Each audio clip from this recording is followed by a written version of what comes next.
Hey, what's going on, everyone? How you guys doing today? My name is Matt Jarbo. This is $3 Theater, and Disney has always been trying to crack into China, right? Everyone's always trying to break into the Middle Kingdom, and when you break down the numbers as to why they're trying to break into the Middle Kingdom, you can see it. You can understand firsthand why they want in, and I get it. Capitalistically speaking, financially speaking, I understand it. However, China, it's like there's so much that you kind of give up by going in there. And Star Wars has always had a bit of trouble breaking into the Middle Kingdom anyway. So now Disney and Tencent have come together to create a new Chinese Star Wars story as a way of getting in with the people that are there to try to give them a bit of Star Wars, so they can fall in love with it like the rest of us in the Western world. So this is interesting here because it says here Disney and Tencent to put out a new Chinese Star Wars story. If you haven't heard about Tencent recently, they've been kind of in the news controversially. They own 5% of Activision Blizzard. The reason why that one guy, Blitzchung, was, suspended for 6 months from Hearthstone because he said free Hong Kong. That was because of, Tencent owns 5%. Tencent also wholly owns Riot Games, which makes League of Legends. They also have a percentage stake in Epic Games. So they have really made a lot of money because there's over 619 million gamers in China. Think about that. 619 million gamers. There's a lot of money to be made here. And Disney is looking at that in very similar ways. And it shows it in the article as to why they're going to be making an attempt to cut into that marketplace. So here's what it says. Disney and China's biggest online publisher, Tencent's China Literature, have teamed up to develop a Chinese Star Wars online novel and release 40 older ebooks in China for the first time. Now, I'm assuming that the older ebooks are not EU. You know what I mean? They're not going to be the Star Wars Legends. They're going to probably end up being like the new stuff because they have a lot of books out now that are part of the new continuity. Saying here, in an attempt to cultivate grassroots enthusiasm for a franchise that has not yet managed to find a strong foothold in the world's second largest film market, Disney will make the 40 Star Wars novels available in Chinese for the first time for no cost. So it's like they're taking the real like drug dealer approach here. You know what I mean? They're diving into that thing and going like, yes, here's the first hit is for free. You can download all 40 books for free for the first week. Get people paying attention to them. And that does make a fair amount of sense. Like they're offering 40 books for free in the first week. People are going to download them and then they might read them. So this is where it gets really fascinating for how they're going to be attempting this. The two companies have also tapped a popular Chinese internet novelist who goes by the pen name His Majesty the King to write a new authentic Star Wars story with Chinese characteristics. It will bring in Chinese elements and use unique Chinese storytelling methods, according to the statement on Star Wars White Weibo social media page. One of the author's previous books was adapted by Tencent into a 2016 animated series.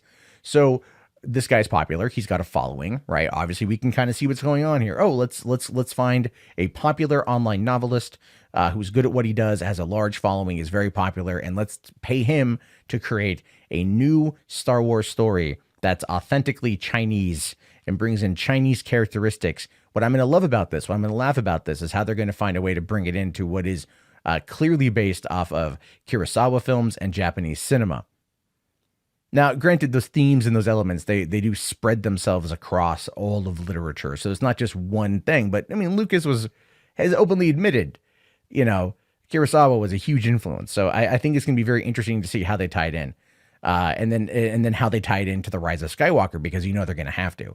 Which kind of makes me really question whether or not, like, Rose Tico is going to become a cultural icon in China. She's Korean, but like I wouldn't be surprised if Kelly Marie Tran ends up getting like the focus because she's like the one prominent Asian actor in the movie. So, like I'm just saying. Now, China Literature CEO Wu Wenhu here says, "We hope we can help more Chinese readers engage with Star Wars stories and help the Force shine brighter in China." Disney here says, putting the vast world of Star Wars universe at the fingertips of China's consumers that they're looking forward to it. Of course they are.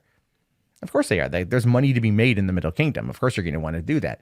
Now, again, making Star Wars is a cultural phenomenon pretty much around the world. China has its problems.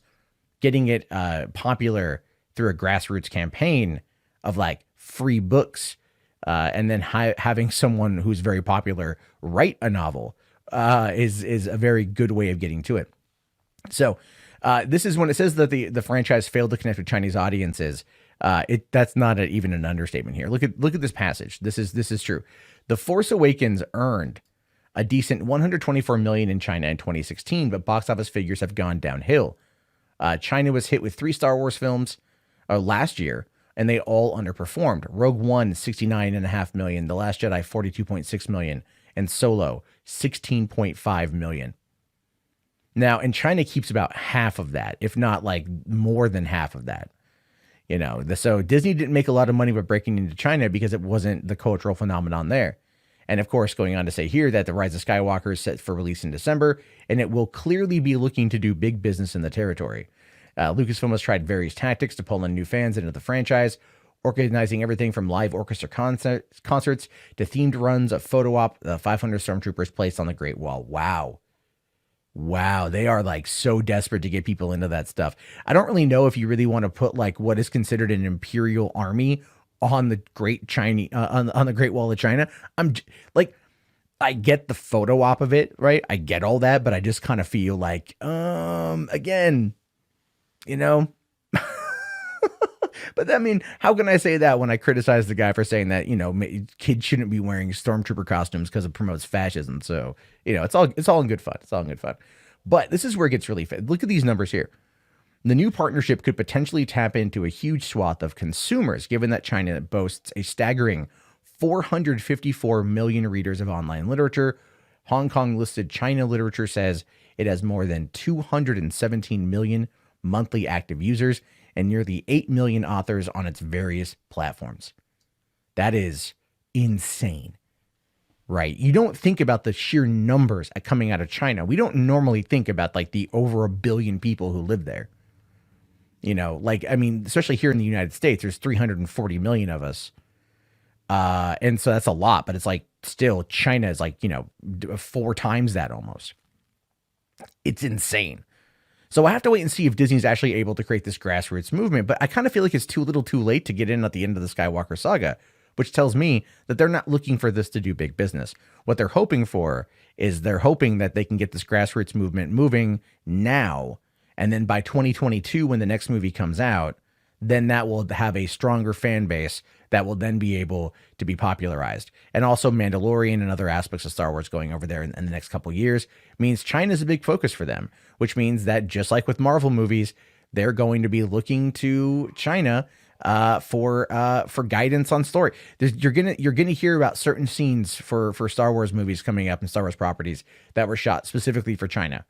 That's going to be coming because that's how Hollywood is now. Hollywood at this point is 100% looking to China to save them, and they're going to do everything they can to keep in line with them. And that's the unfortunate thing where art has to be subdued simply because you're trying to reach a market of people, and really their censors is the problem. So we'll wait and see what happens. But I look forward to your guys' thoughts, your guys' opinions. Let me know down in the comments below. I will talk to you guys all later. Please like the video. Please thumbs it up. Please subscribe and definitely leave your thoughts. Have a great day, guys, and peace out.